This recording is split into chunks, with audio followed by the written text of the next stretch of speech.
Hello, hello, or how are you doing? Please be welcome to my very first live streaming in Twitch.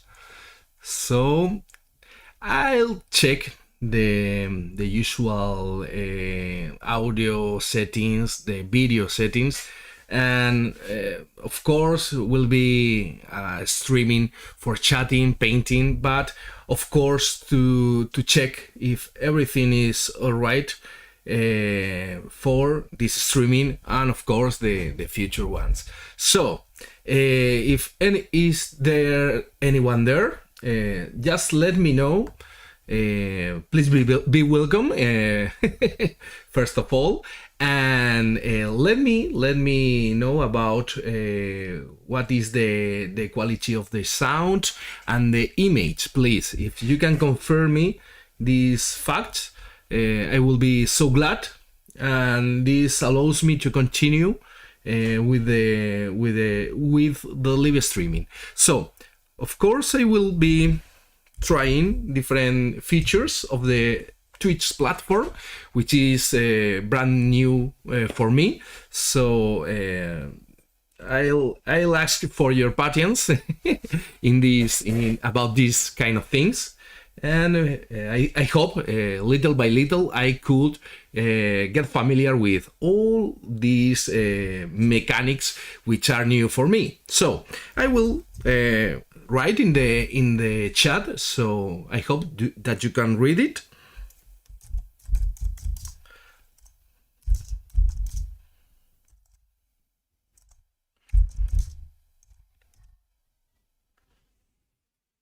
Okay.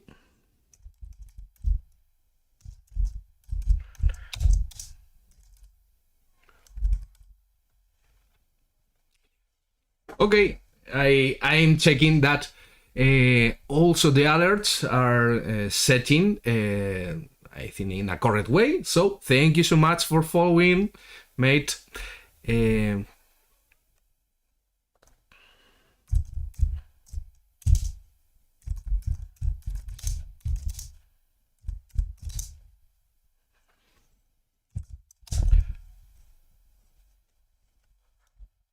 Okay.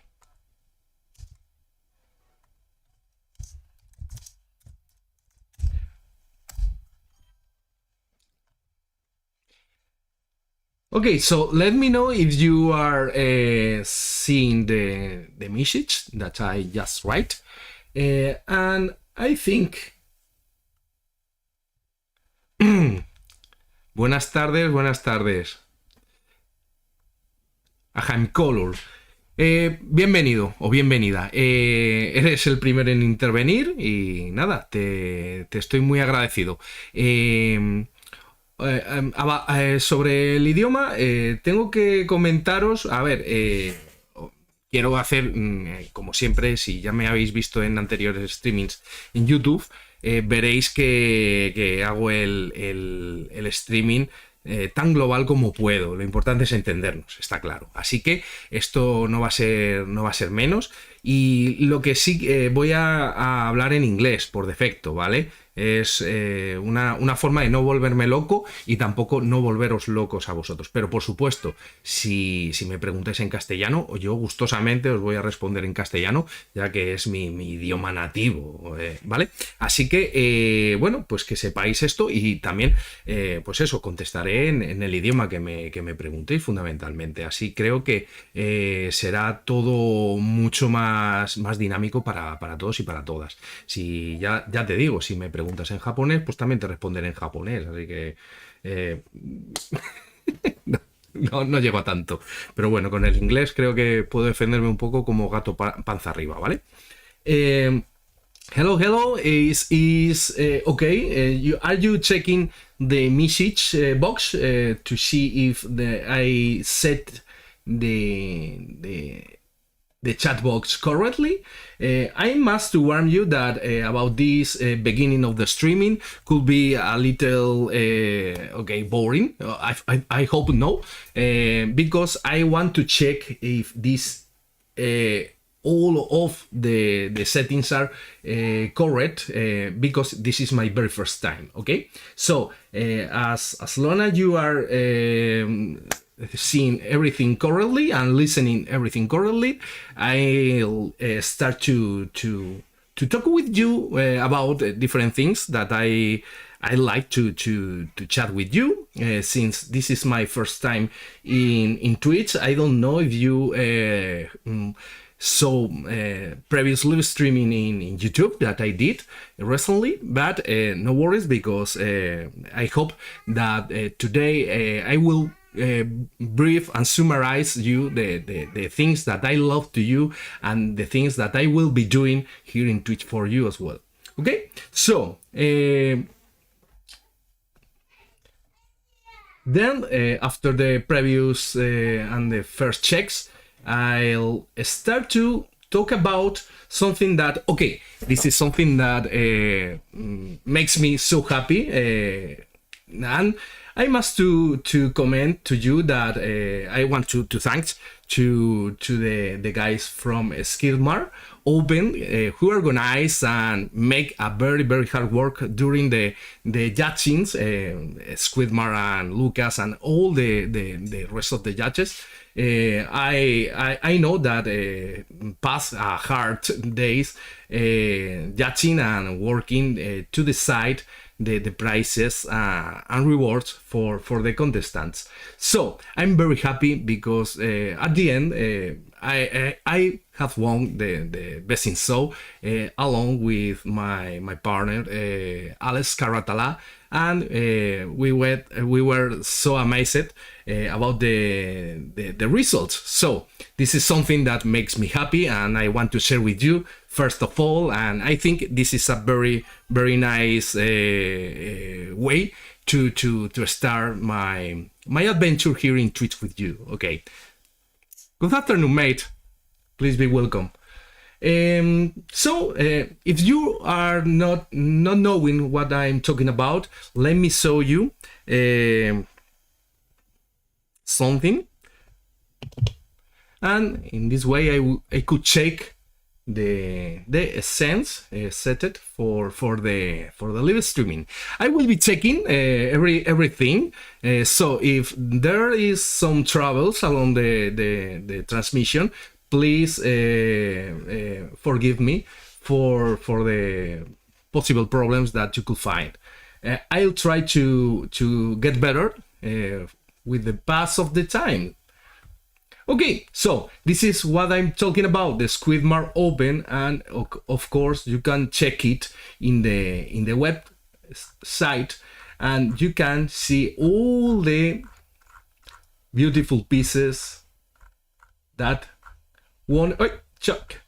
And this is the thing that I was talking about. The Best in Show is this piece that I painted for a private collector. And I want to thank you, Frank, for the opportunity to paint this gorgeous piece, and of course the work of Alex Caradala, which is also gorgeous.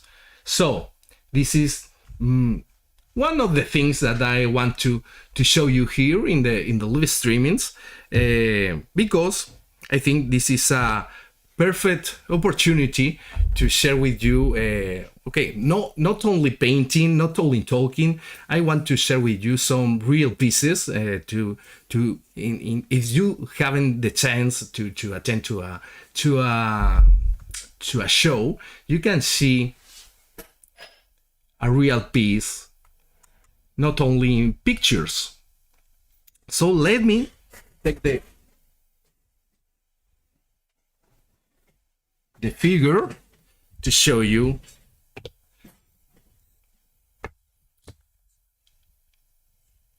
It's big, okay, because you can check the size, and you can imagine that the miniature is way big in comparison with traditional miniature. You can check the differences. So is massive, I think. Alex like to call this a kind of scale, epic scale, or pre-march scale. And I find that this scale is way big for being a miniature, but is so pleasant for painters. Okay, I think this part of the miniature is like a bust, and if you check the size with another bust, you can realize that it's almost the same size. So in other words, it's like a bust with legs. Okay, so this is the miniature that we did for the Squidmar Open, and we are pretty happy with the results. What are you thinking about the miniature?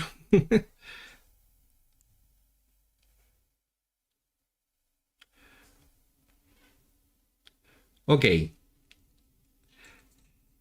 Probably you didn't know, you will see a lot of backdrops in my figures, since I love to add these kind of things. I'm used to paint backdrops on almost all my big projects, and I think this is a perfect way to frame and to locate the miniature in an ambience, in a correct and concrete setting. Okay, I'm checking that the okay, also the chat is in the screen. Okay, so I'm happy because at this point I think all the settings are cool and well done. So this is a good news for me.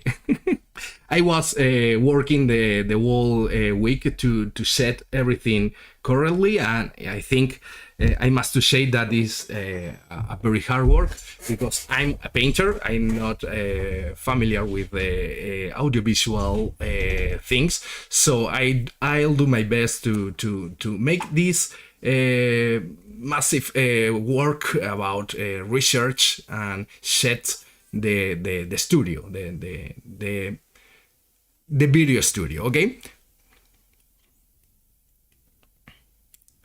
thank you, mate, thank you. I'm glad for your comment. Let me check other scene that I have set for the live streamings, and okay, I'm happy to see that you can chat here with me, and in this way I could check the comments right in the screen. So I'm happy with the results, and I hope that you are feeling the same. So don't hesitate to interview in the live streaming, because at the end I want to make these kind of things for this reason, to open a window to you and share this time chatting and painting and sharing this hobby that we love so much, which is painting miniatures. Okay, so this is something that I want to show you, and I'm pretty happy to bring you this kind of figures. And okay, but I know that if you are related with the miniature wall, probably you will see the what happened in the past weekend. So if you are a fan of Warhammer, you will know that the past week were the Games Day. Okay, thank you so much, mate. I'm glad for your comments. I'm happy that you like it. Okay, I will talk about the other piece, because it's not finished, of course. It's another piece that I was painting in previous live streaming, and of course I will continue with this piece here in Twitch as well. Okay, so as I was talking about, this past weekend was the Golden Demon show, and probably you will see the results and all the pieces, amazing pieces that every time that this happens, we can see in the cabinets of the show. Okay, so I'm pretty happy to know that a very good friend of mine is the actual sword winner. So I want to congrats to David Arroba for the winning of the Slayer sword. So let me show you also a quick recap of what I'm talking about. Okay, and probably you will know this fact, but I want to show you anyways. So this is the piece, of course, George's piece. It's a massive piece with a lot of elements with fit together so dynamically. Okay, there's a lot of guys inside the temple, inside the crypt, and of course everything is very very well balanced. And of course the dragon on the top of the crypt is the strong point of the piece. So I love how the pose, the wave of the figure is set, and the overall piece, you can check it. I don't know if I can make it bigger. Okay, I'm afraid that not. Okay, this is the full gallery, or almost full gallery. You can, this is the things that I wanted to show you. Okay, see how a lot of things are passing in this scene, and okay, you can see this kind of pieces for hours. I think this is, I think the strongest point of the piece. I love the face of the dragon. And okay, I think when you see these kind of pieces, you know that will be a very hard contestant for the Slayer sword. So I'm happy for David, and I must to congrats for his winning. Okay, well done, mate.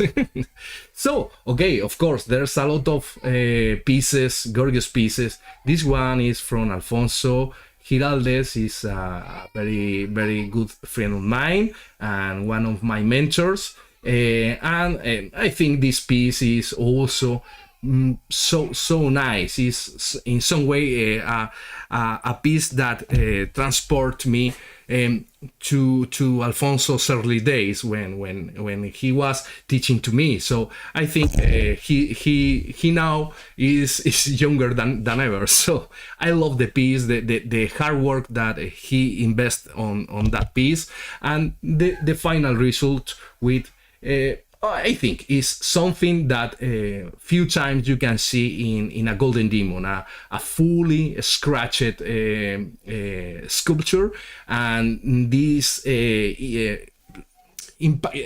so strong and powerful color scheme. Okay,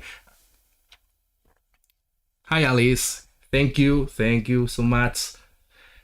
Okay, so there's a lot of pieces. Okay, this is the duel from Borgia. Is I think one of the others pieces which were fighting for the sword for sure. And I love the color, the composition, the storytelling. Is a very risky piece that okay will be in our eyes for so long, I think.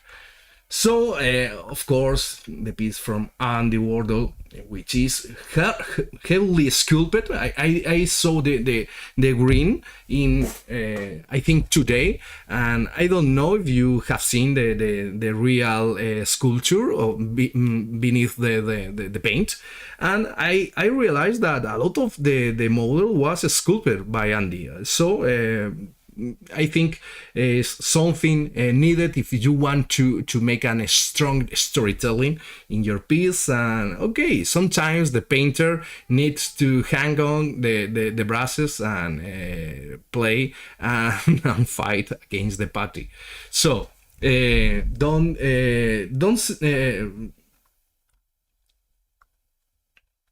Okay, I love the work of Andy. Also, I have seen some bronzes, and I are very charming. I think this piece from Tom Karpai is very beautiful as well. The storytelling is very nice, and of course every year in the Golden Demon you can check it, the pieces, and get amazed. Sorry, because I wasn't showing the pieces. Of course I was talking about this piece from Tom Karpai. It's very beautiful in terms of storytelling. This is again the gold from David Arroba in diorama.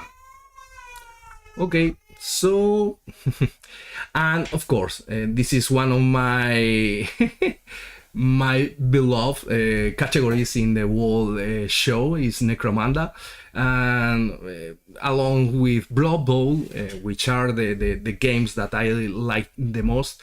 You have here Blood Bowl, okay, gorgeous pieces in both categories, and of course the one from Necromunda I like a lot, the gold, because if you are in the lore of Necromunda, you will realize that the piece have a nice point, giving credit to these stories which are happening inside the Underhive. Okay, so this is a dealer that you can hire for your band for sure, or maybe it's someone that is living in the Underhive. But the feeling, the mood of the piece is very nice achieved. Okay, so there's a lot of pieces. I can talk for hours about these wonderful miniatures from the Golden Demon, and I must to to go forward. Okay, I don't know what you are thinking about the Golden Demon. Of course, I heard about some aspect of the contest. Okay, okay, some decisions as always. All the contests have some decisions. We can be hard to understand, but okay, this is the breath and butter of the shows, I think. I don't know what are you thinking about the Golden Demon? Do you enjoyed the pieces, the show? Of course, I need to show you in case that you haven't seen these miniatures. Okay. Thank you, Macerado. Thank you so much. This piece from Lucas Saba. This guy is an amazing painter, and he has a very spot of artistic thinking in the pieces, even if they are for a Golden Demon. Okay, you can see the subtle feeling of this night. I think it's gorgeous. The composition, the color, the mood of the piece, I think is very beautiful. And I think if you don't know, Lucas paint with oils his miniatures, so this is something that is also amazing.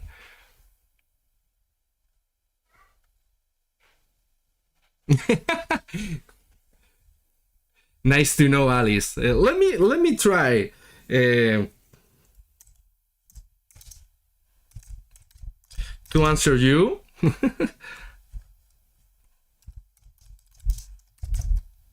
Okay, I think let me check if the chat is working. Yeah. I'm happy because the chat is working also, and okay, I think you can see the things in the screen perfectly. So from this point, I think the hard things has passed, which is the fears that I had about the the working of the live streaming. So right now I'm pretty happy knowing that everything is running perfectly. I don't know if any one of you are seeing the live streaming from YouTube. I'm trying also to do a live streaming from Twitch and also at the same time to YouTube. So if there any one of you listening and viewing the live streaming from YouTube, please just let me know. And also you must know that on YouTube you will be you will have the live streaming to review as many times as you want, in case that you are not here right now, because of course I know many people are in holidays or maybe resting from the Golden Demon event. Okay. Okay. Nice. A hand color. Okay, so I hope to be there also in Essen, and so just I hope to meet you. Nice. I'll keep an eye on this piece. I think it's something regarding to space walls or something like that. Yeah, I'm curious. I think also it's important in a piece the name that you choose for the piece, of course. So I think it's nice.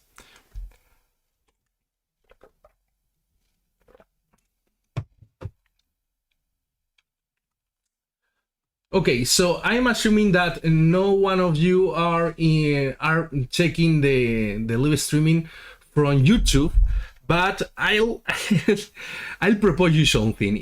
If any one of you, not all of you, please leave the live streaming and check on YouTube as well.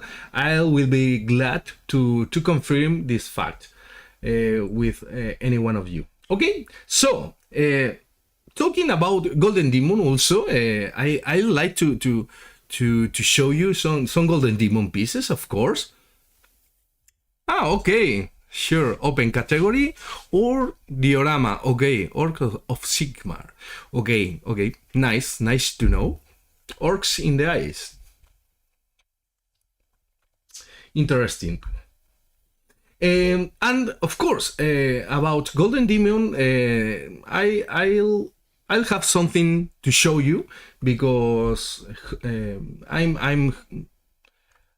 I have in my cabinet still some old pieces, okay, but there are pieces that I love a lot and reminds me very good memories.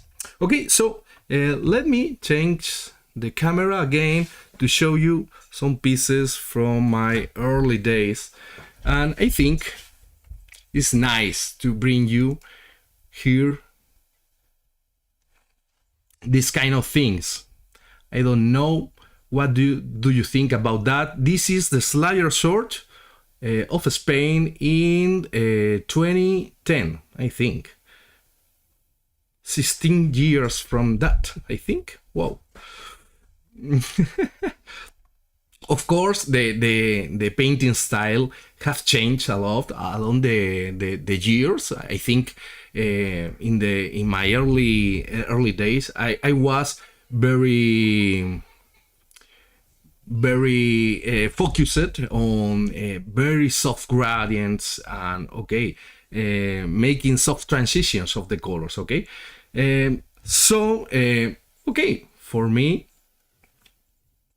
I think it's an natural way for almost all the painters. With the time and the years, of course, the likeness has changed, and of course the knowledge about painting, which is the good thing about painting, evolve and enjoy the hobby. And I'm pretty happy to say that after so many years I'm living the hobby as it was the first day. So this is a piece from these early days of mine, and yeah, this is a piece that okay, no, it's not full self-sculpted. Okay, I have sculpted different parts like the torso and the connection with the arms. Okay,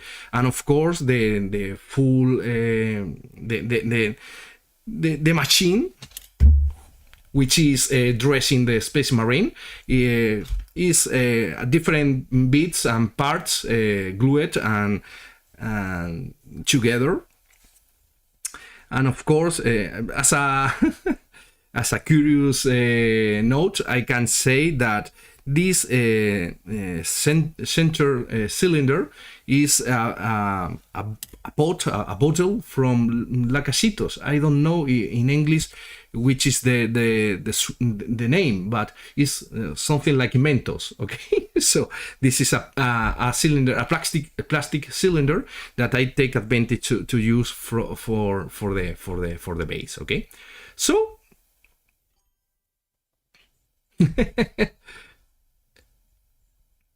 this was my first Slayer sword, and I'm pretty happy that I can show you this oldie today. I love to speak about Golden Demon and all the things related with that event. I love so much, of course, because is one of the events that gave me the most happiness in my career. So I'm willing to show you another piece. This is right now my second sword. So this is something a little bit bigger. So let me take it.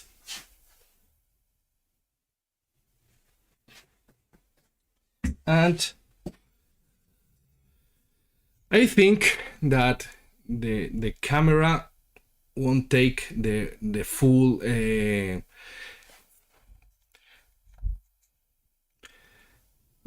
piece in one take, but okay, you can check it in this way. At the end, this piece was called the egg because, of course, the egg. All the people ask me about how I made the egg, and this is the curious part about this miniature. And I think, okay, I love the comments about the egg, but I must to say that there's more things in the piece, and also takes me more work the other parts rather than the egg, because the egg at the end, if you are asking for yourself the same question, is something I have made this egg with milliput, with a very thin layer. Okay, and this egg is an egg from Games Workshop, is from a kit, a baby dragon kit that they had, and I use this egg to make the mold for the other egg. So the rest of the work was about was the paint, okay, and the satin varnish. Okay, this is very important. The varnish in the miniature and the finishes. I think not everything needs to be flat at all, and sometimes the life comes from the different finishes. Okay, so you can check the results on the egg, but also I use sometimes inks in the shadows to give a little bit of deepness in these shadows areas. Okay, I'm not a fan of the very flat paint. And of course, if you are checking the miniature, you can see that the finish is way natural, more taking into account that this is a skin, and the skin is not totally flat, okay? So we will talk about painting, of course, along the different live streamings, but I must to comment that this was painted with the Citadel paints, which are the ones that I love the most, because this finish and this kind of paints, of course, for example, these ones. Those are the new ones, because I have painted these kind of pieces, you can imagine, with the older with the older ones, okay? But I think more or less are the same, okay? And these kind of paints, of course, they are not totally flat, which is something that I love, and of course with the brush works extremely well. But with the eyebrush also work very well. So for me are paints that are very suited for almost all the techniques. Okay. And of course, the griffon is another part on the miniature, which is very important for the storytelling, okay?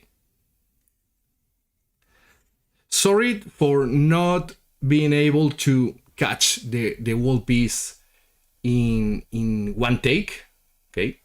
My camera is not wide angle, or maybe the miniature is way high. And yeah, Alice, this year is the next one from this one. So if this one is the 2010, I think this is the 2011. Okay, so those are my consecutive slider sorts.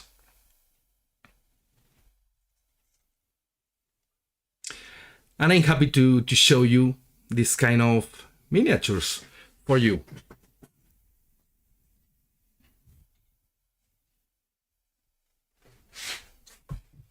Okay, what do you think?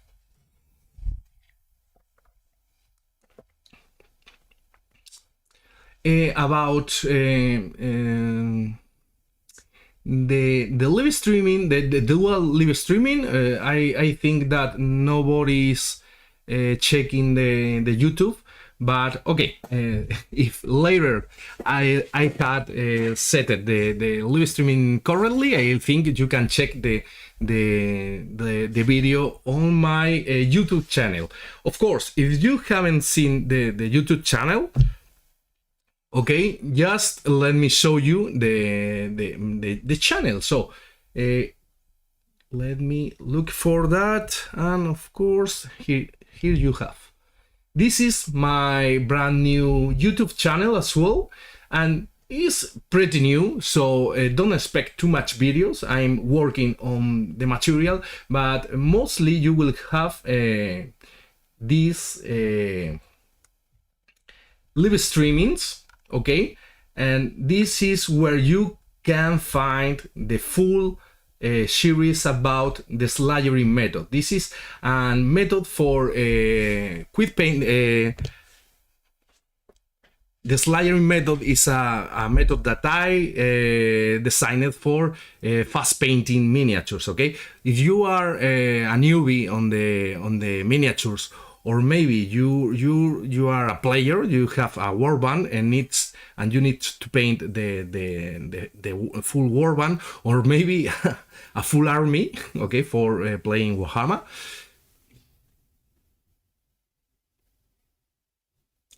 In this moment is not streaming. Okay, YouTube is not working. Okay. Thank you, Ahem. Thank you so much for the info. Let me check. Okay. Okay, maybe the I need to check that fact because maybe at the end of the transmission the video will be uploaded. Okay.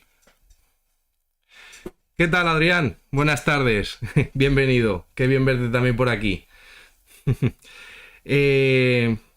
Okay, so I need, as I said before, I need to check many things in the settings. Of course, this is one of them. So okay, let's continue with the live streaming. So what I was talking about? Okay, the YouTube channel. Okay, of course.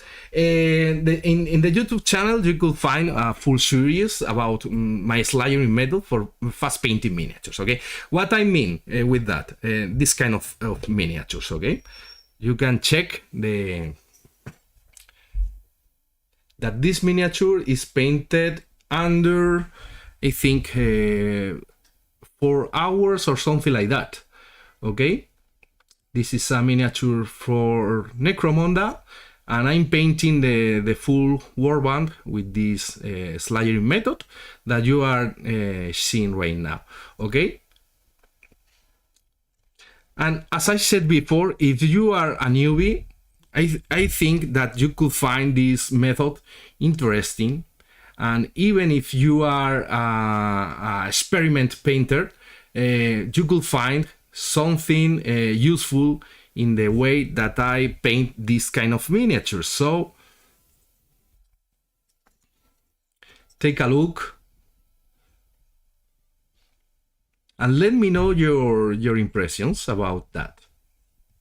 This is a few samples of my corpse grinder Necromunda gang, and of course you can paint different things. Yeah, Skaven miniatures. I don't have a specific. I haven't paint any Skaven in the channel, so. It's not no worries about that, because the things that I explain is not to follow step by step literally. Okay, for you, I want to give you some knowledge, because I think at the end of the day, knowledge is power, and at the end, if you have the power of the knowledge about painting, you could paint many different things rather than only one. If I explain you the things in the way that you can only paint the corpse grinder cool gang, okay, you will be painting only this kind of miniatures, but my intention and my explanations are focused for you to make these same steps in other miniatures. What I mean, this. For example, this little goblin is painted with the same method, okay? The only difference, okay, of course, the colors. Way different, but the techniques are the same.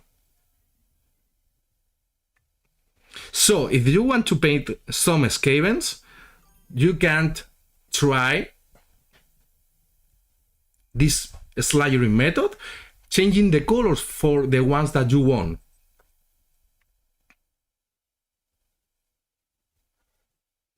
Okay. Let me know your results, Hawk. I'm pretty curious about that, because okay, I will summarize you the method, because I'm painting a quick color basis, and this is the sub layers. This is the Y of the name S layering. The S comes from sub layers, because are under these other layers, which are the shadows. Okay, so I'm painting from light to dark, but I'm not darkening everything with the same color as probably you will see in other painting methods. which is I'm avoiding to use the null oil paint over the whole surface of the miniature. And okay, people can say, okay, it's very grim dark, it's very tenebrous, and okay, I know, but I think this feeling is also grim dark, is tenebrous, but is full of color, I think. And you could make this method more darkened and more dull, of course. But if you want to color, because okay, who is not loving color, you have the chance to make this kind of miniatures, okay?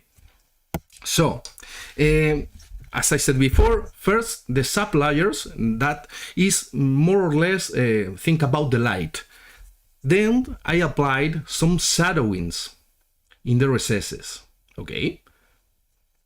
And after that, so many steps to refining. And in the process of refining, okay, if you are an experienced painter, you could find more benefits, because if you spend more time, you could make big differences in the results, okay?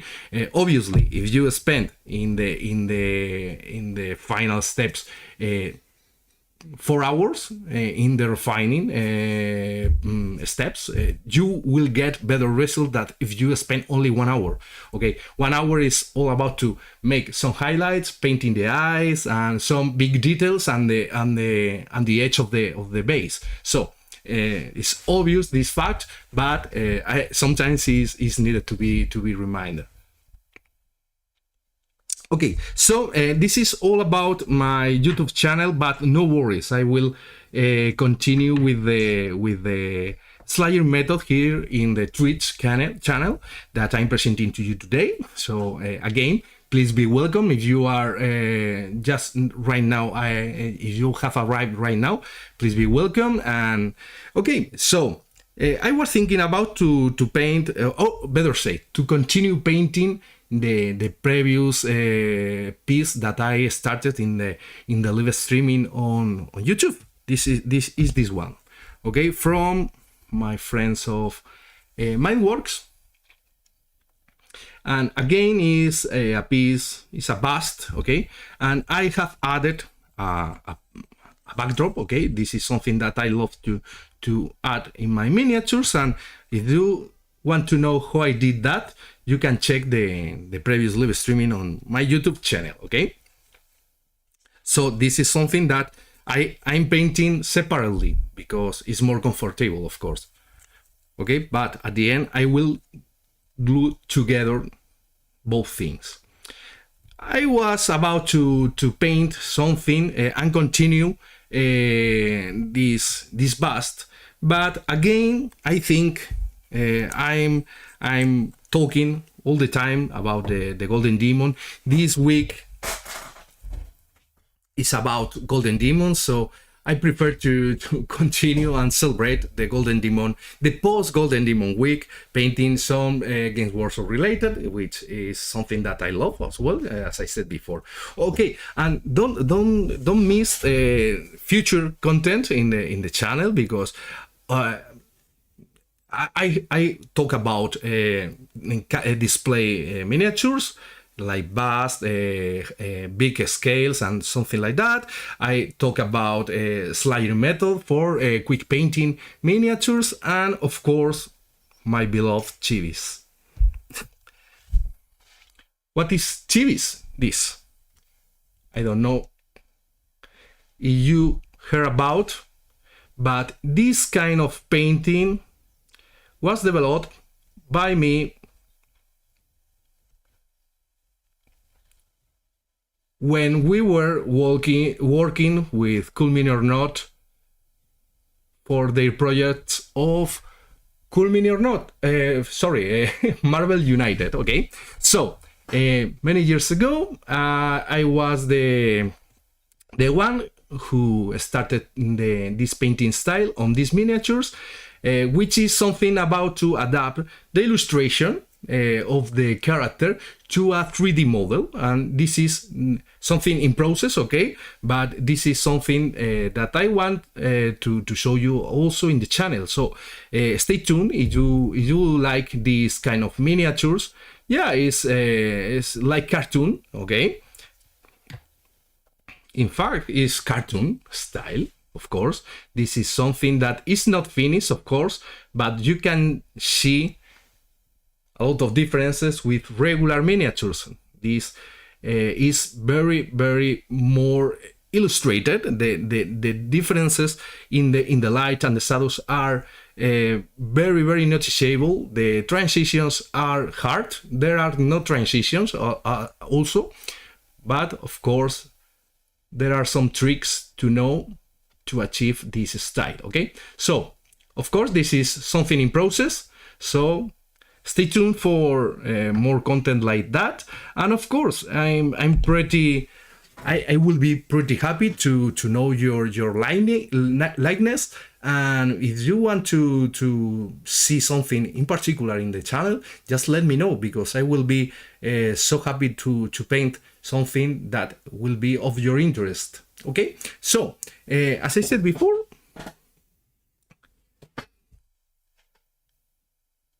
okay, I will be painting a little bit on this little guy.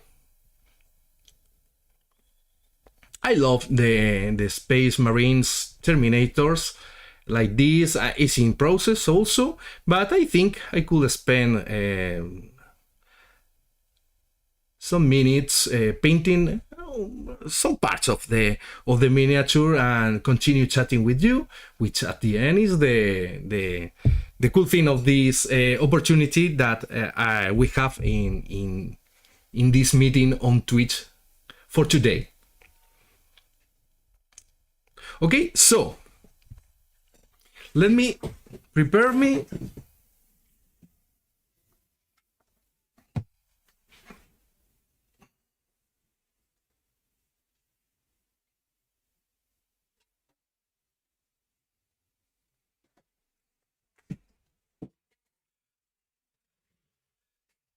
If you have something to ask, and do you want something to know, just write me in the comments whatever you want.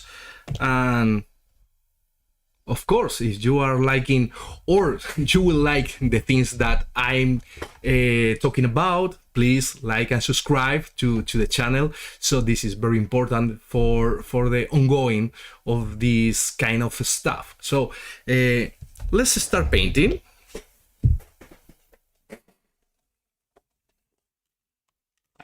Okay, I'll put on my glasses, and I'll of course I think I will be painting a cool part on this miniature, which is the power glove. And I love the schemes about hazard strips. If you haven't not noticed in these other miniatures, okay, this is something that drives me crazy. I love this kind of effects on the miniatures, and I think could be a nice idea to add this effect to this power glove. So first of all, I will be applying a base color for the yellows. The yellows are colors that in general rule will have bad coverage, or at least will have less coverage rather than other colors, okay? Probably you will know that if you paint with a color like this, will have more coverage problems. You can imagine that if I'm trying to paint with yellow over black, it will be very hard.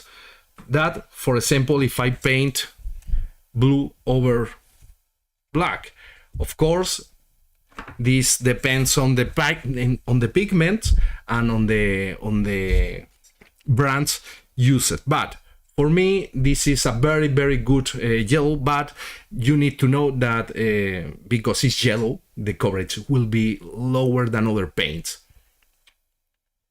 Okay, Alice, thank you so much for your subscription. Thank you so much. Okay, so if you want to other options for covering yellow with more coverage, you can use, for example, this one.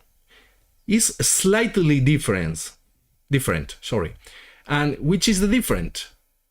The difference is because this is a yellow color, yellow ochre color, okay? And the pigment is different. So the coverage and all the properties of the colors will be different depending on the pigment used. On the pigments and other chemistries inside the formula, okay?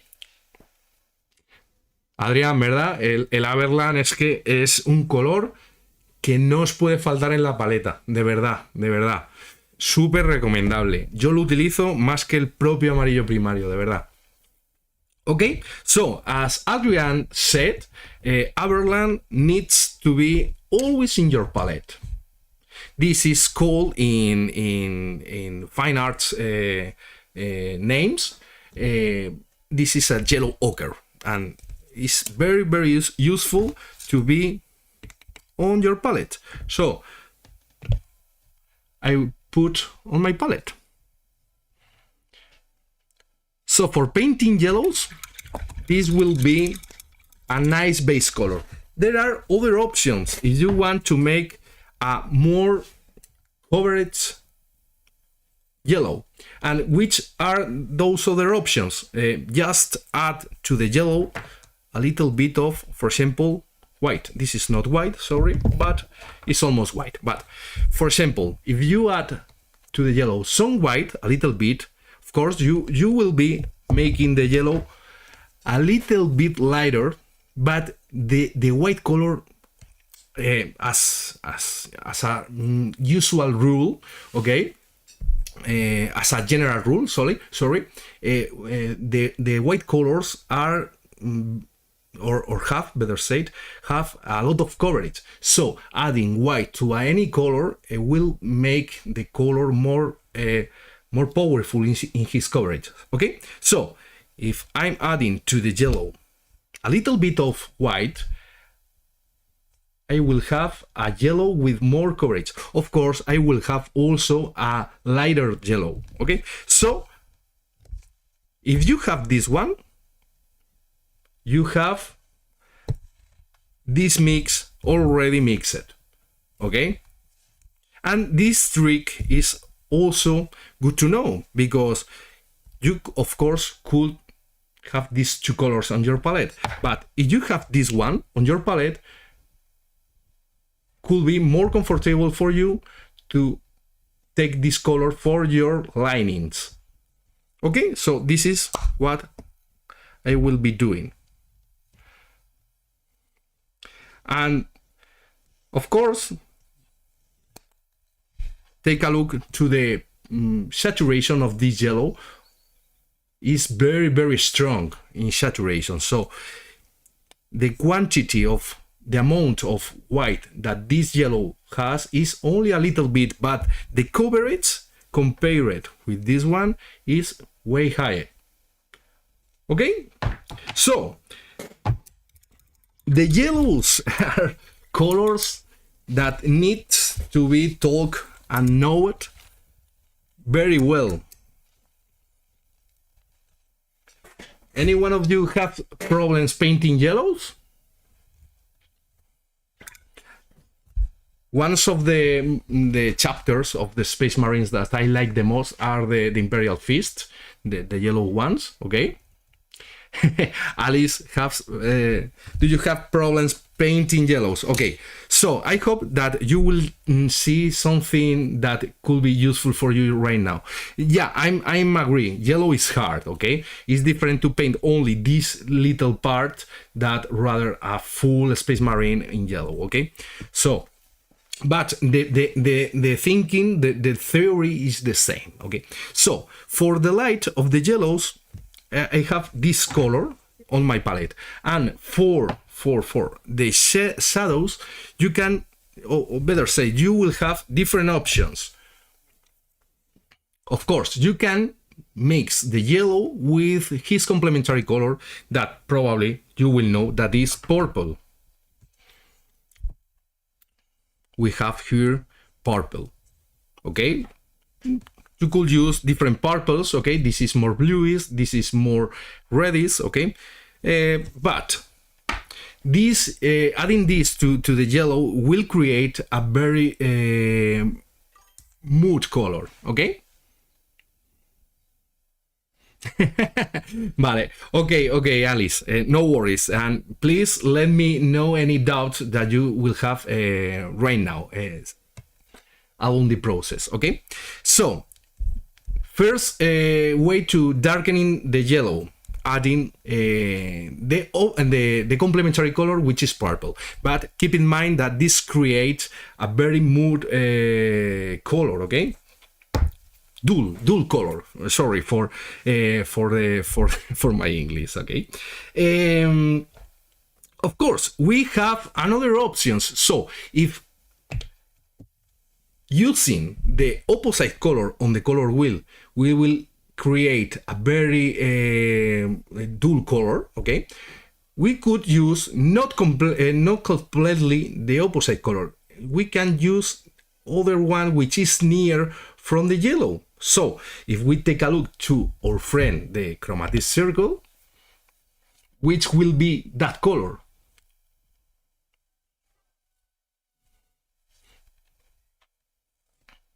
We have two ways, okay, to take the other color that I was talking about.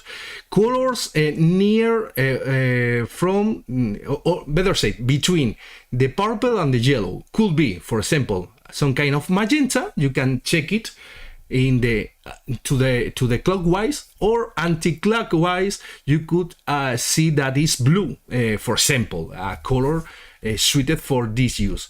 Think about that you are using blue, or at least blue is purple, you will obtain something like green, because blue plus yellow, you will obtain green color, okay? So let me demonstrate that. For example, I will have here this kind of blue, okay? This blue is the one that I have used in the armor, so okay, could be nice in order to fit some colors, but of course I will use also the purple for other option, for example. And remember, if we choose the clockwise way, we get some magenta. We can use this, or for example, this one is also magenta, but this darker and desaturated. Whatever you want is cool. This will create saturated shadows because the color is more saturated, and this will create more desaturated shadows. Is something logic, of course. Okay, so let's use, for example, this one, and we will check it. And of course, we could use the easy thing, but it's the easy thing, but it's not the recommended thing, because this is not fitting in all the circumstances, ambiances, and color schemes. Okay, this kind of colors, this kind of brownish, oranges, are suited for the shadows of the yellows. You can check the progression. Okay. Wait, sorry. You can check the progression. Okay.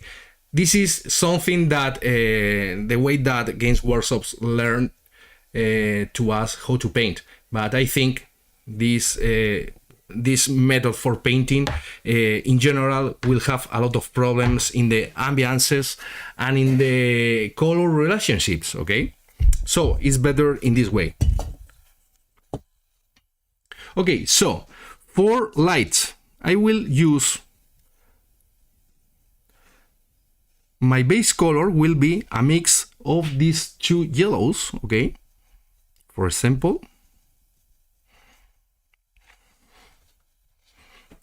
this will be the light base color.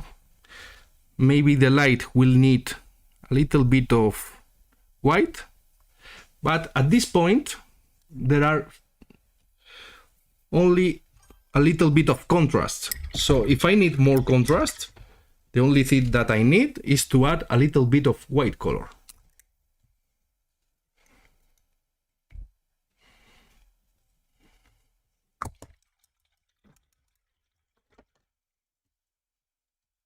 Only a little bit. Okay, my friends, this little bit will be enough. And check it the differences. This is lighter than this. So, okay, I got a light. And for the shadows, I will take my ochre yellow. Okay, and if I mix with the magenta, see what happens.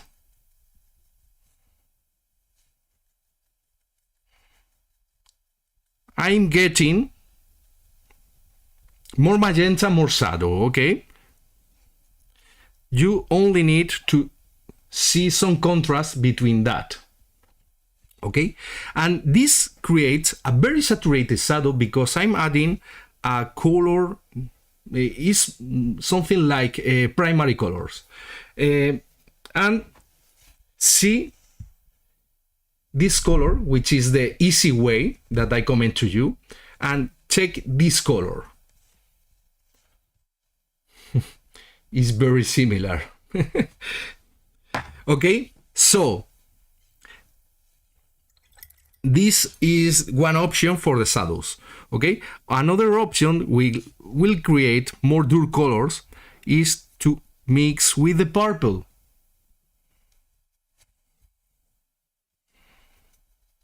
With a little bit of purple, you could check that, okay, it's something similar but less saturated, but also is a shadow for the yellow. This depends on what do you want. And of course, the not recommended way is to add the blue color to, I run out of Aberland Sunset, so let me take a little bit more. Okay, so if I'm using the bluish color, you can check that, of course, I'm creating a cold shadow for the yellow. Obviously, because I'm adding blue color. But is far away from these warm shadows. It depends of your necessities for this miniature. So this is why I comment you that you have the easy way. Okay, is something that you can use for starting to paint. Okay, and this way of mixing, when you think the mixes and the way that you are needing to obtain some kind of ambiances, and okay, you have all the possibilities on your palette, mixing only two colors between them. So this is not complicated at all, I think. Let me know what do you think. And I will be painting right now. Okay. So Alice, about your questions, I'm using the DaVinci Maestro Series 70. Okay, number 4. This is a very big brush. Okay, so for the early stages, if I want to cover very quickly, I use this brush. Maybe it's too big, of course, and you can take then a lower number. For example, the number 3 of the same series is also very nice. In fact, I will be using this one because at the end I want to paint this little area, okay? But I don't like to use a very teeny brush, okay? Something that, for example, I don't know. For example, the typical brushes with only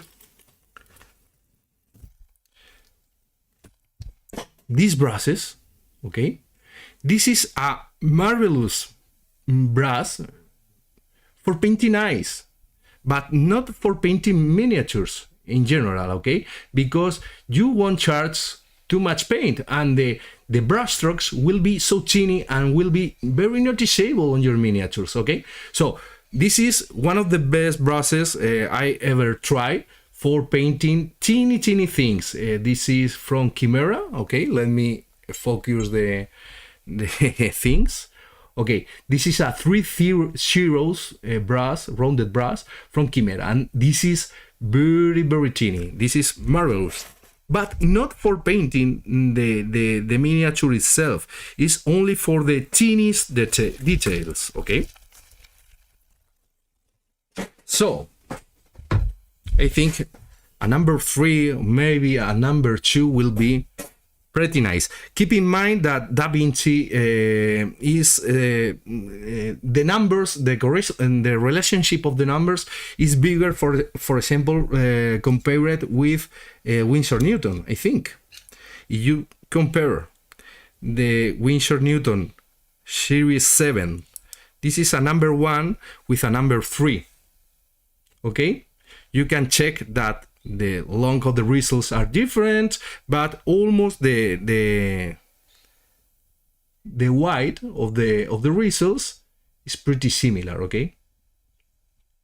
And this is a number 1, but in any case, both of them are pretty nice for painting this kind of miniatures. So I will be, let's talk more paint. Okay, I will be taking this color and I will be applying this yellow color on my miniature.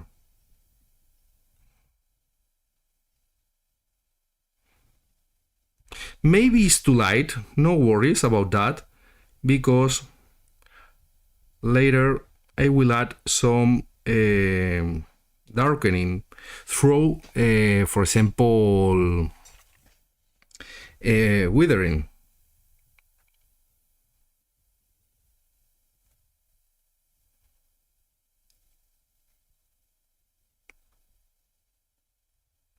Okay, the inner part of the glove is also yellow.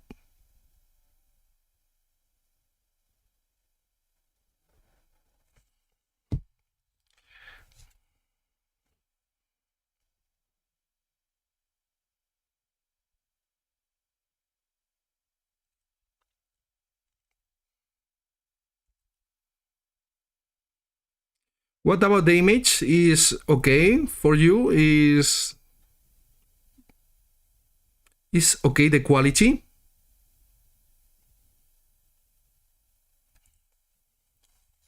Okay, and now with the premix shadows that I had made, I will be painting the shadow areas, which are those ones.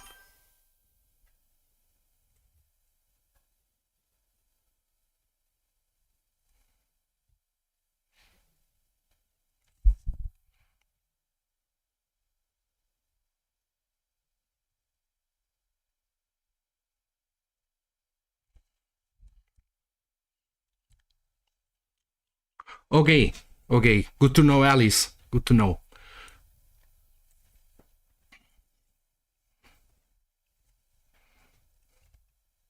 Okay, this is another part to be painted, the deepest recesses on the miniature. This is important.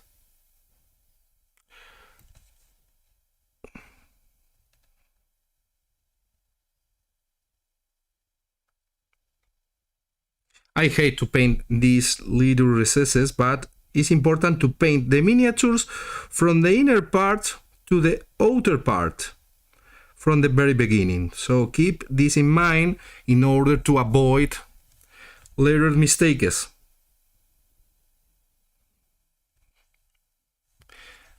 I need to wait for the paint dry in order to obtain a good coverage. So it's important to apply a couple of layers. As I said before, the yellow colors are not the ones who have the better coverage in the world. But any brand have the definitive yellow in this way.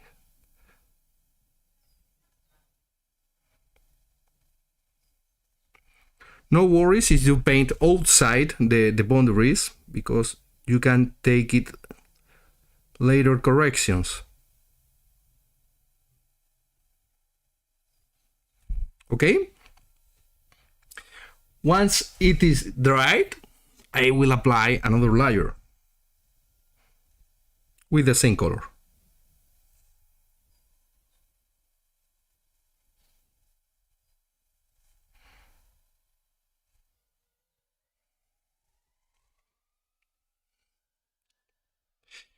See how easily I apply the color in the wall surface due the size of the brush, because this brush is big enough for painting in this way. I'm painting with the brush in this direction. I'm not painting in this direction, okay? This is important also to know.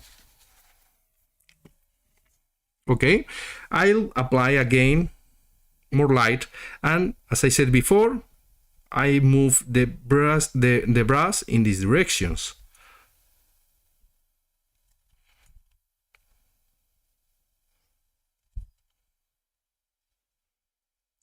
In the place where I can, of course.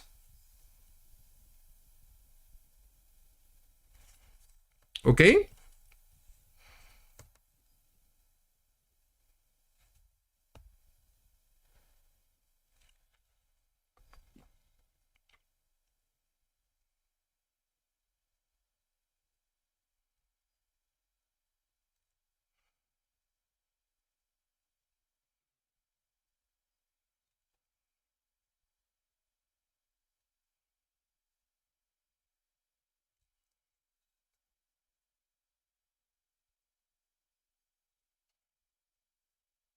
By the way, I haven't asked to you if any one of you in this room were at Golden Demon. Maybe one of you were there, and we can you can tell to us something about the contest, some impressions. I'm so curious because there's a lot of things to see and to know along the whole weekend. New releases, new paints, etc. Okay. I'm applying another layer in the lights, and of course you will see that I'm leaving a hard mark in this area. It's intentional, okay? I'm not worried about the transition right now, okay?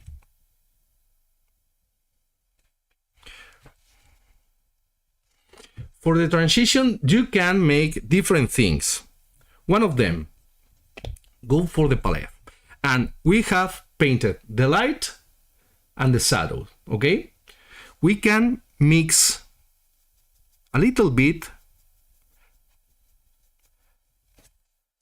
the two colors, the light on and the shadow, and create a mix between them.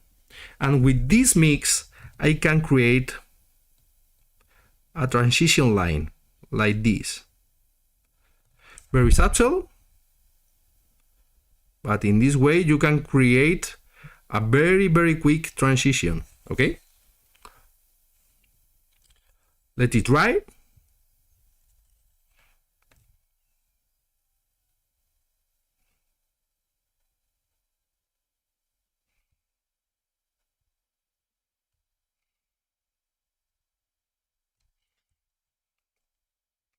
and we will see what happens.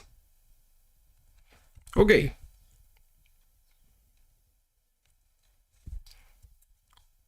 See that the transition was a little bit blurred. It's nothing fancy, but it's a very quick tip for you to obtain a quick transition.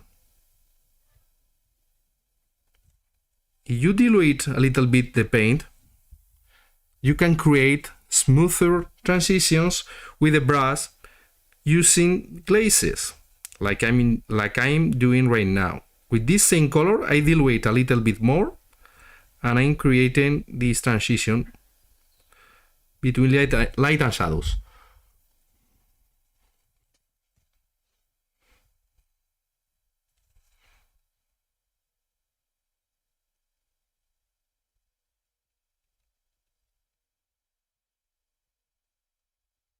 And here the same.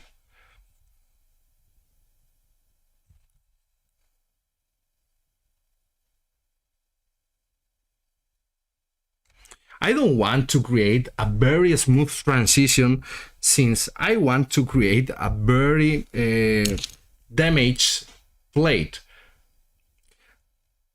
Okay?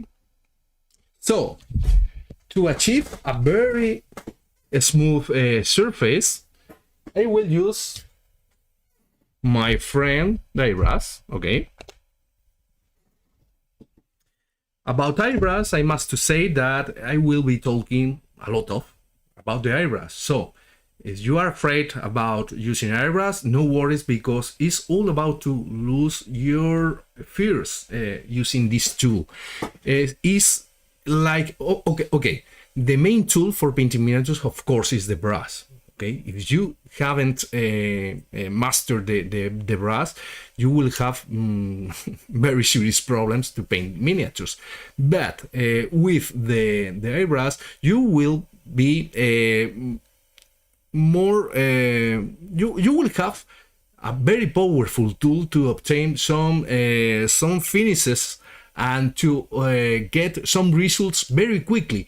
I think the airbrush is like a time saver. Okay, I prefer to look at this tool like that, and of course is the only way to obtain very smooth transitions in no time. So you could create these kind of transitions with the brush. Of course, there are guys with the brush with create crazy things, but with the airbrush you could make something similar in no time. So I'll show you these kind of things.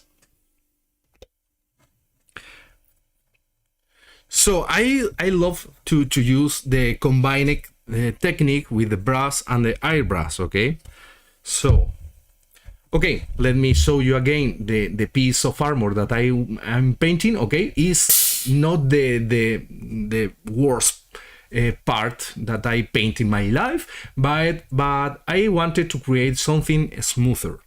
Okay, so I will use a little bit of thinner, and if you are asking for yourself what is that, is this is my own thinner. I'm using a couple of drops, something like that. I don't need too much more. And okay, this thinner is something that as I tried, is the only one that work fine with this kind of paint. So this is also not for earning money, is for for working better with this paint, because not all the thinners works fine with all the paints. Keep in mind that. Okay, so this thinner is as easy as mix 1 part of isopropylic alcohol, distilled water, and glass cleaner. Okay, it's important without ammoniac. I don't know if it is the word for acetone. Without acetone, I believe that there are some of glass cleaner with acetone, and we don't want this kind of toxic products on our eyebrushes. Okay, so a couple of drops of this color, and in the palette I will be taking the same color I have used, a middle tone for the part I want to smoother. Okay, what I mean, this color, the one in between. So I will be taking a little bit of Aberland Sunset, which is the yellow ochre, and only a little bit of magenta, something like that. And I think a little bit of this other. Okay. I don't want to create something too much dark. Okay, something like that is enough. Very liquid, the paint, so I can't cover the surface at all. Check the opacity, okay? If I insist too much, I'm starting to cover, but only with a little bit, I won't cover my previous work. And I will paint in this area.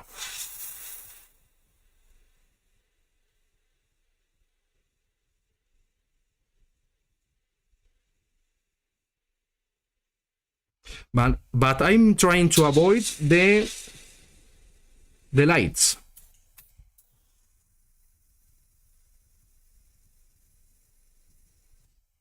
Okay?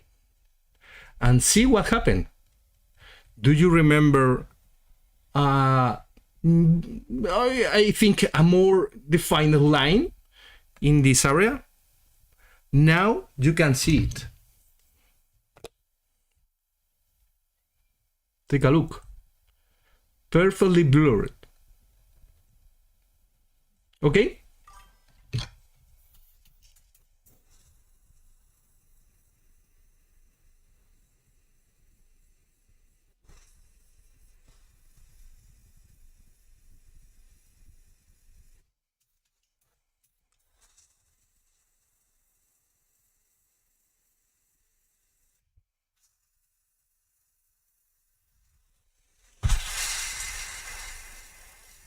No worries if you paint outside the areas, because sometimes you can correct, but sometimes could be like a reflection on these areas, okay? So no drama for that. Okay, see what happened here, okay? Okay, I'm ready, by the way. I'm ready to clean my eyebrows. I will take some water. I will show you how to clean the eyebrows. A little bit of water, and with a dropper, I'm quitting the paint. Some of you spray all the paint in the cassoulet. And this is something that I want to avoid, because I don't want to spray unnecessary paint through my nozzle. In this way, I'm obstructing the nozzle, so I want to avoid that. And this is all the process for cleaning the eyebrows. Now I'm using a little bit of cleaner.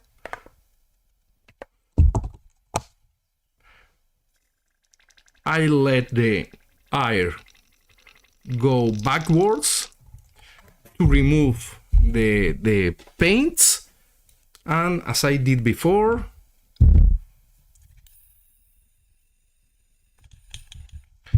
I can take a little bit of paper .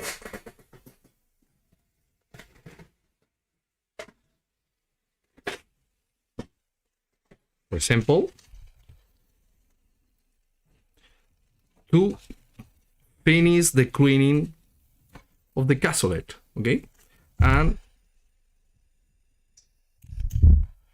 perfectly clean, okay?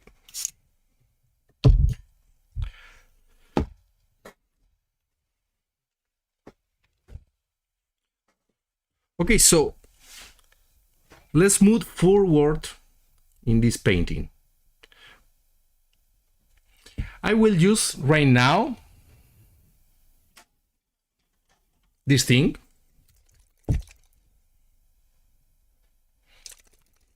And you will see for what is done. You need to shake it well.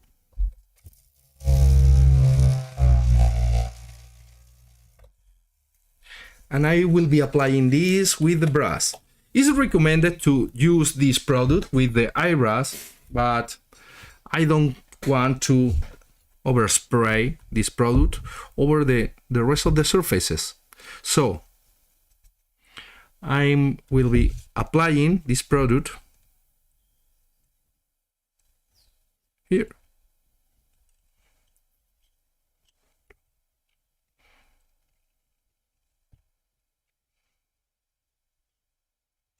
Only in the yellow areas, okay?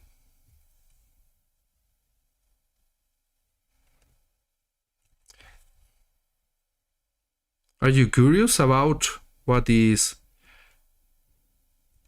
this technique?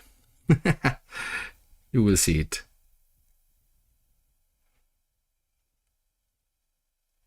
Remember that I want to create some hazard strips on this area.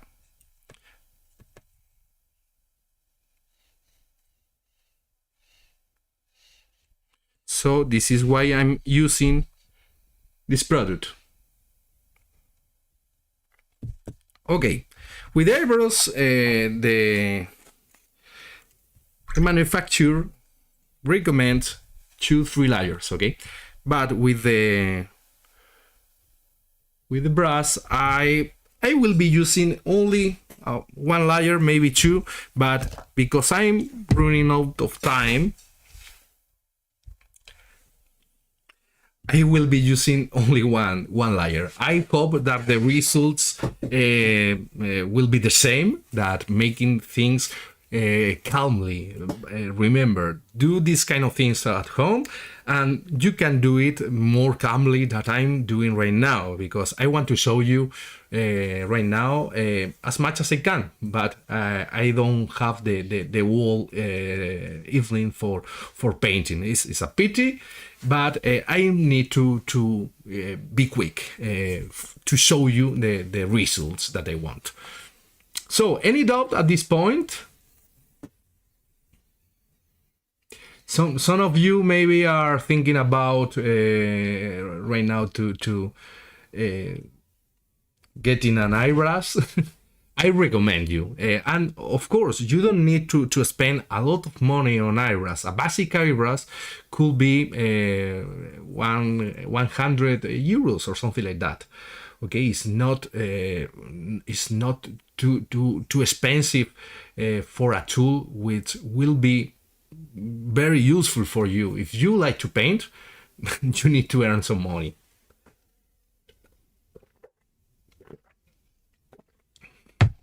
Okay, by the way, I was using this eyebrush, the HPBH from Iwata, which is one of the best eyebrush that you can find for painting miniatures. I'm painting with this eyebrush since I think 15 years, and okay, if it's still is still here and making all the good work as the first day. So could be expensive, yeah, but worth the pity, yeah. That also definitely, yeah. Yeah, Alice, this is a very nice thinking. What you said.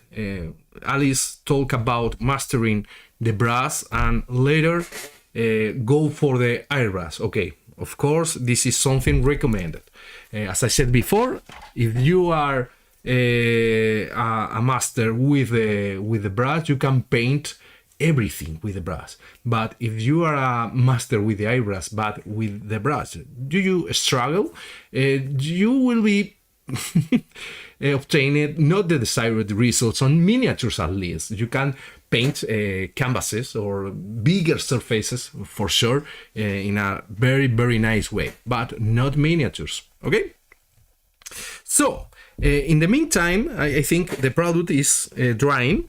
I think the recommended time is around 30 minutes, but of course we won't wait too long. I will be retouching these areas that I paint with the yellow, so you can see how easily I can retouch these things. So remember that I was painting the bluish areas with this color, and of course I had this color already in my palette over here. And for making a shadow of this color, I can mix this color also with the magenta.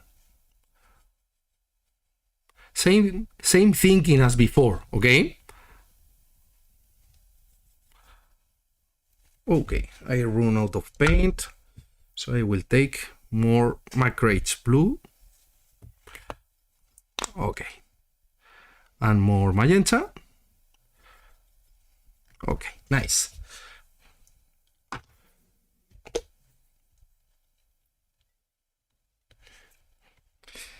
Muchas gracias, Alejandro. Placer. Okay, so I'm retouching these areas where I painted with the airbrush, and see how easily I repair these mistakes. Can you see it?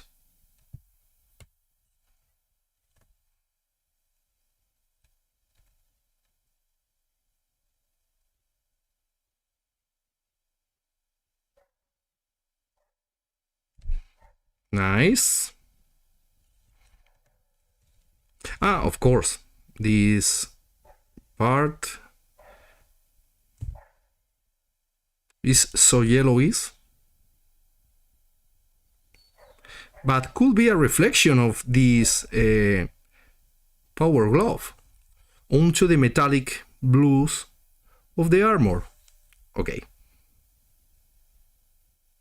Maybe this is something for future talks about reflections, which I think is something complex.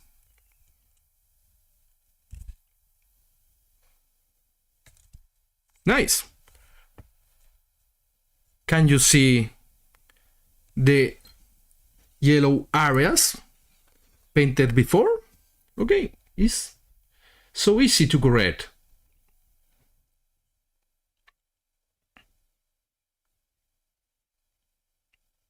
Wow, great TV. Thank you so much. Thank you so much. Welcome.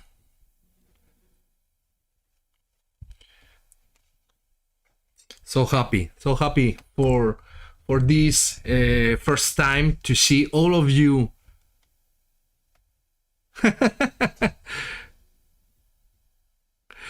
It's not a space wolf, but it could be a space wolf if you want. Right there.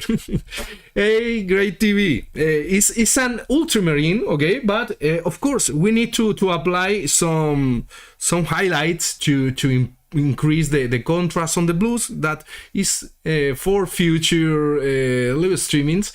But of course the yellow could be.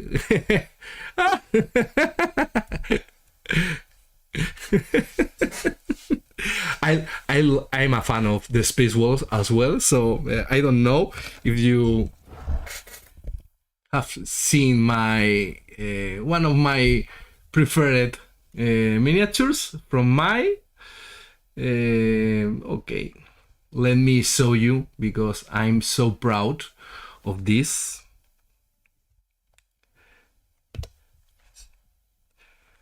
Maybe do you remember this piece?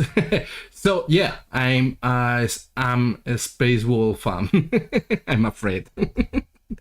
Okay, I think this miniature has some years. Right now is from 2019, I think. Okay, time has passed. Okay.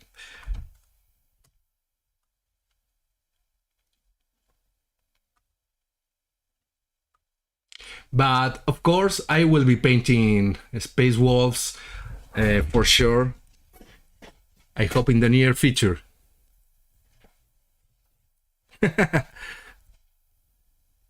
Oh, okay. You were in the SMC 24. Okay, nice to know. Great memories from that show. Yeah. It was winning bronze, I think, something like that. I can't remember too much. Okay. At the beginning of the streaming, I was talking about that in the shows there are sometimes weird decisions, and maybe we speak a lot about these decisions in this SMC, I think. Okay, yeah, really? Oh, nice to know. This kind of comments are so motivating for me. Truly grateful for knowing that. So guys, we will continue with this Space Wall Ultramarine. So but the great TV, your comment is way valuable, because I'm noticing the blue of the ultramarine needs to be maybe more saturated. So okay, it's important to make to know that and make the correct corrections, if I can say this game trick. Okay, so I will be right now, once the chipping medium is dried. Yeah. And this is something that I paint in previous classes, but you are seeing a very warm blue, and is of course blue with a little touch of yellow. So my lights, I wanted to make a warmer blue, and this is where you are seeing something gray and something greenish, I think. Yeah. And of course the saturation, I think, is way desaturated. But okay, I'm checking the actual color scheme for ultramarines, and I thinking that the blue is okay in some way, a little bit desaturated as well. So okay, it's curious. It's curious, and it's nice to know that two different painters won't paint an Space Wolf in the same way. So there are very different approaches and different ways for depends on the painter. Okay, so now I will assume that the chipping medium that I was using, this was the medium, is dry. Okay, so I will be using right now something quick and easy. This is like an stencil that I made for this kind of things, so it's very easy to make with this kind of masking tape. Okay, this is from Tamiya, which is, I recommend you only good quality masking tape, because you don't want to left some glue on the surface of your miniature. So keep in mind these kind of things. So of course I will take this stencil and I will apply this to the miniature. Sorry, I'm out of camera.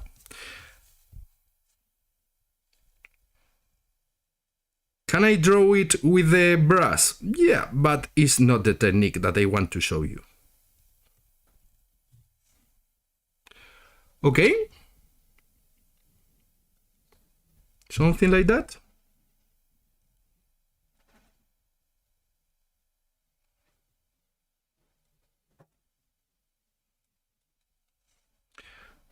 Okay.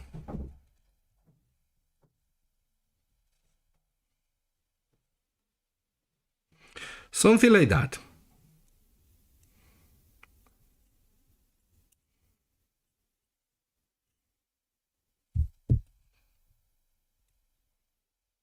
Perfect. And you can imagine what I'm doing right now, of course.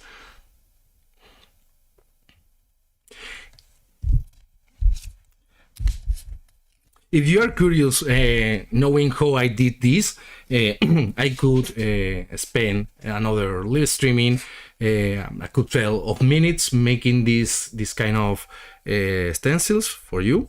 And of course, I think it's pretty easy to make it. Okay, so again, we'll need our friend, the airbrush, okay? Because the chipping medium won't work if the layer is too thick. The next layer that I will be applying right now. Okay, so I need a very thin layer of paint, of black paint. Okay, so I'm using my thinner. I will be using black, but not only pure black, okay? Don't use pure black in your miniatures, at least if you want an unrealistic finish, okay? So I prefer to use, for example, black. I will put a little bit on the palette. With a little touch, for example, of this magenta.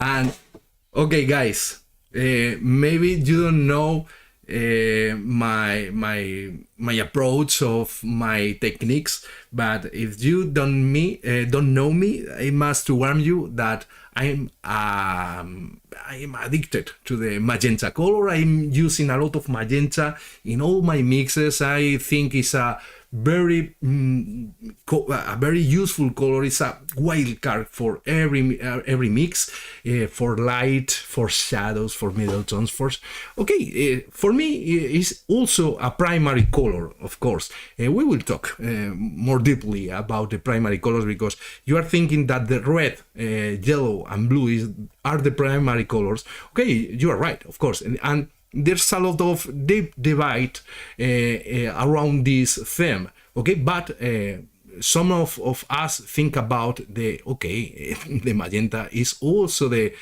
primary color, so we need to think about that. So, as a summary, use magenta every time that you can. Okay, so I will be adding to my airbrush a little bit of black.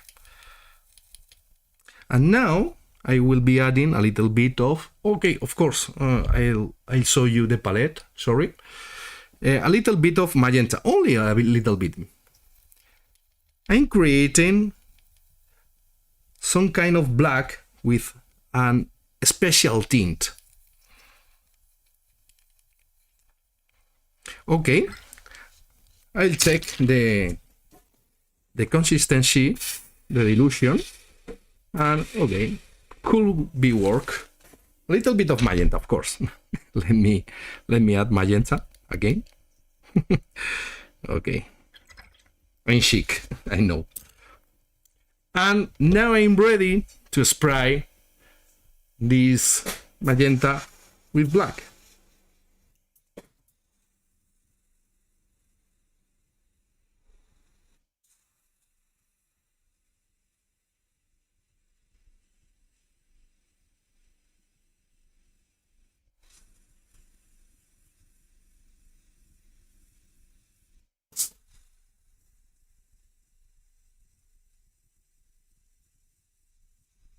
Little by little,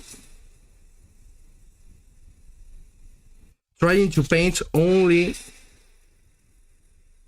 in the armor, okay?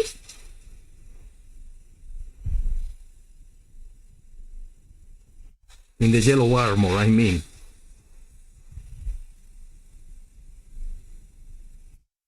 Okay, it's moving a little bit. It's important to stick perfectly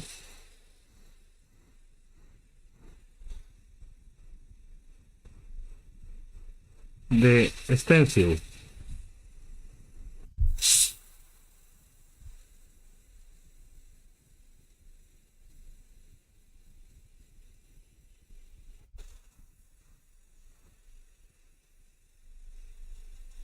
Okay, so are you curious to see what is happening? So we can take it, the stencil right now, and see what happened.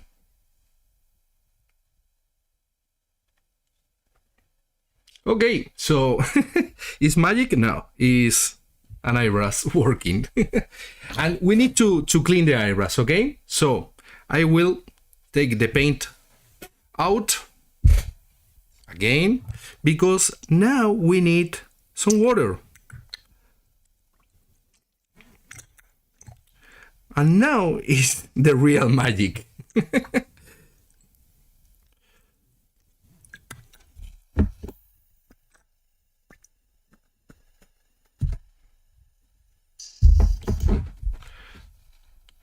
If you think that this is magic, you're wrong.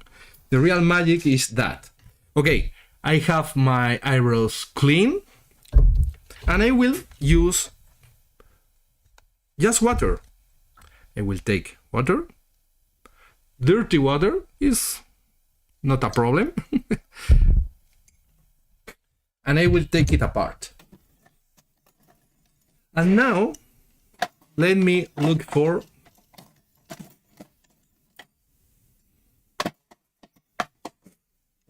okay, you need some tools. You can use, I love to use this, but with a better tip, okay? I'll use a new blade.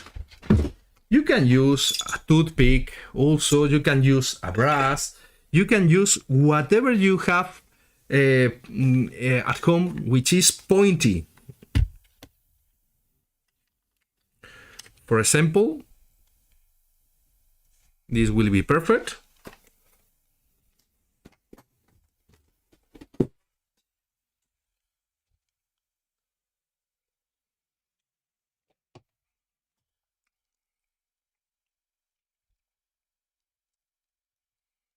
I will be sticking the blade, and now I have a new blade for making some scratches on this surface. Okay, so the magic thing is about this kind of products, okay, are reacting with water, so they are pretty not non-toxic products, okay. I prefer to use non-toxic products if I have the choice, okay. And if I'm using something toxic, I'm trying to eliminate of my process, or taking as much care as I can. So keep in mind when you are enjoying the hobby, because you want to enjoy the hobby as many years as you can. So keep in mind that, okay. So usually the toxic products are labeled with the proper symbols in the bottles, so keep an eye on that. And I mean, toxic are not flammable, okay. Those are flammable, but okay, these are toxic, okay. So is the diluent for the airbrush, and of course you can choose a diluent with too much not toxic in the composition. You are making the good thing, okay. So this is taking again the conversation to water based things, okay. This is reacting with the water, and remember, we apply this product between the yellow and the black stripes, okay.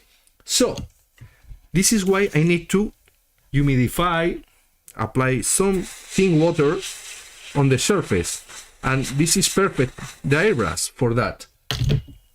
I'll wait a little bit and see what happened.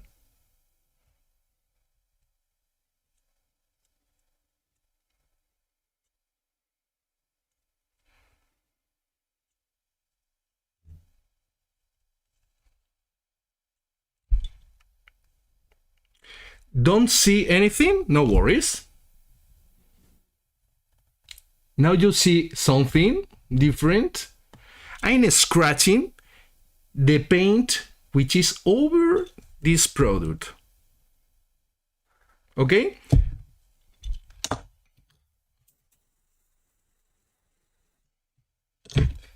And you can choose the level of weathering that you want in your miniatures.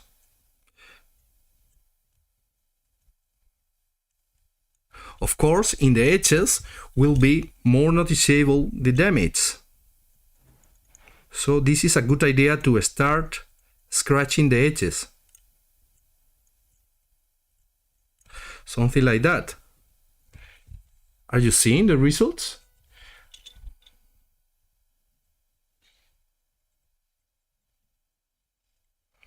And try to make random patterns.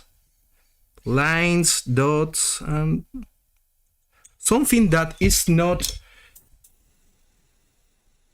symmetrical or think it.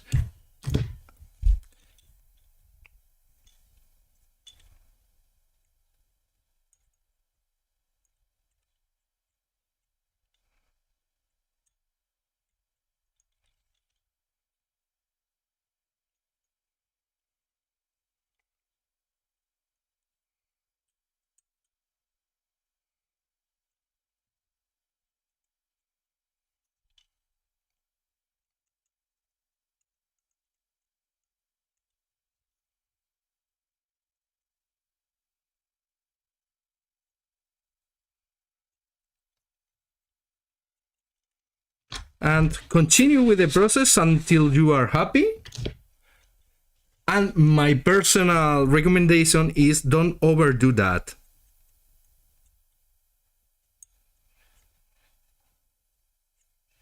Be subtle, because it's an effect that could be easily overdue.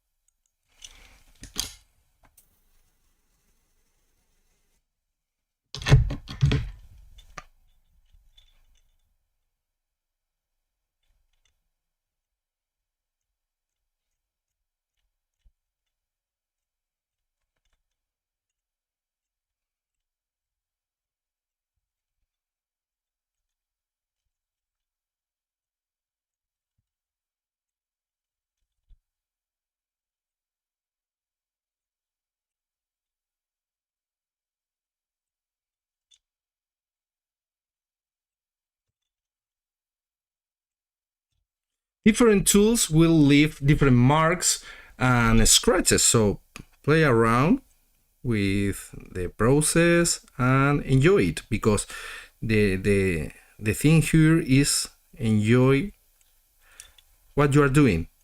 And believe me, this is real funny.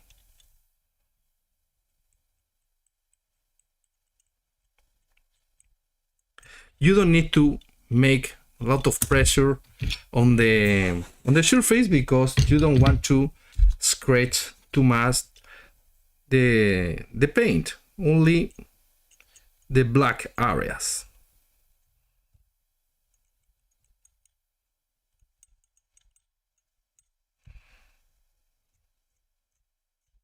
Okay, I'm thinking that it will be enough in order to not overdo the effect.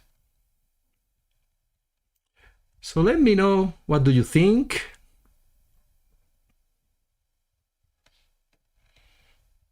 About what you are seeing?